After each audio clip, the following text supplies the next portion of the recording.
Indonesia jadi pusat manufaktur mobil listrik dunia.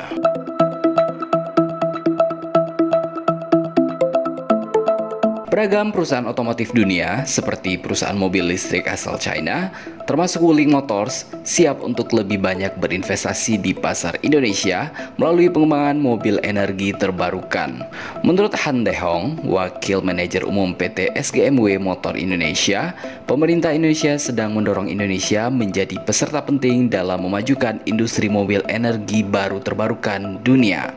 Selain itu, Indonesia juga telah menetapkan pengembangan industri mobil energi baru terbarukan sebagai salah satu bidang prioritas dengan menerbitkan sejumlah kebijakan pendukung. SGMW memilih Indonesia sebagai tempat peluncuran Air EV yang akan memasuki pasar global karena prospek pasar Indonesia yang sangat menjanjikan. Tutur Han sebagaimana diwartakan oleh Xinhua Jumat kemarin. Dalam 1 bulan terakhir, SGMW Motor Indonesia atau Wuling, anak perusahaan lokal milik SAIC GM Wuling atau SGMW di Indonesia, sedang berupaya penuh untuk memproduksi Air EV, model mobil energi baru yang diluncurkan pada awal Agustus lalu.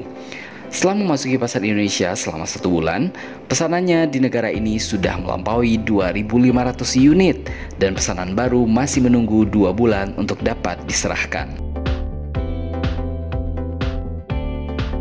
Pada Juli 2017, basis produksi Wuling di Bekasi yang pembangunannya memakan waktu sekitar 22 bulan dengan nilai investasi mencapai $1 miliar atau setara 14,95 triliun rupiah secara resmi mulai beroperasi. Kini basis produksi tersebut sudah menjadi kawasan industri otomotif yang berfungsi lengkap yang memadukan sistem rantai pasokan, produksi, dan layanan penjualan. Seiring dengan kemitraan ekonomi komprehensif regional atau Regional Comprehensive Economic Partnership mulai berlaku di Indonesia, akan semakin banyak peluang perdagangan yang didatangkan ke negara ini dan impor-ekspor Indonesia akan lebih ditingkatkan tentunya.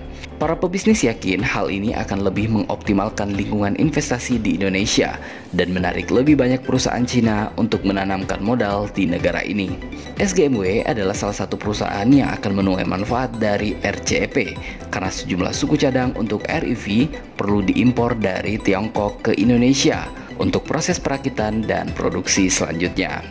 Setelah RCEP diberlakukan, perizinan bea cukai akan disederhanakan dan tarif bea cukai pun akan dikurangi. Dan SGMW akan memperluas investasinya dan kapasitas produksinya di Indonesia pada waktu yang tepat berdasarkan situasi pasar lokal. SGMW sendiri bukan satu-satunya perusahaan Tiongkok yang berencana memperluas investasi di Indonesia.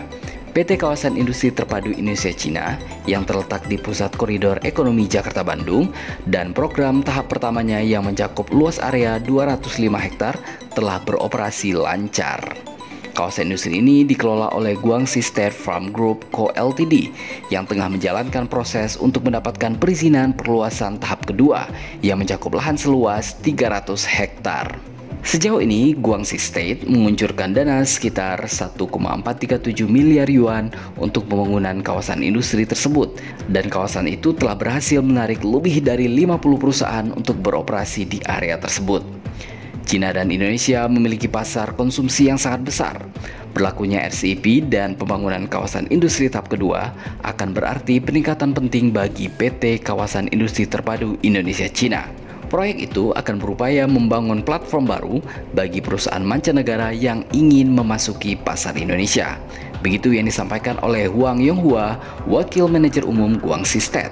Pada akhir tahun ini, Silk Road Fund yang didanai bersama oleh valuta asing China, China Investment Corporation, Bank Impor-Ekspor China, dan China Development Bank menandatangani sebuah perjanjian kerangka investasi dengan Badan Koordinasi Penanaman Modal atau BKPM Indonesia dan menjalin kemitraan strategis yang saling menguntungkan dalam jangka panjang.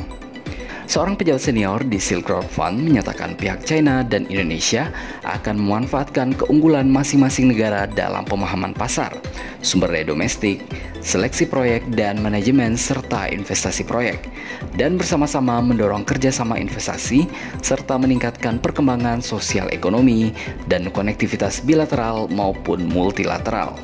Sejumlah proyek utama yang meningkatkan penghidupan warga setempat dan perkembangan setempat akan diprioritaskan tentunya.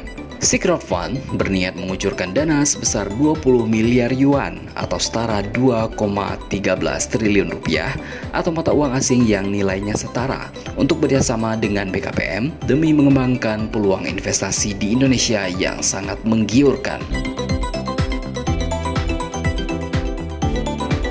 Jadi, menurut Anda, kota manakah yang cocok menjadi basis pabrikan mobil listrik dunia di Indonesia?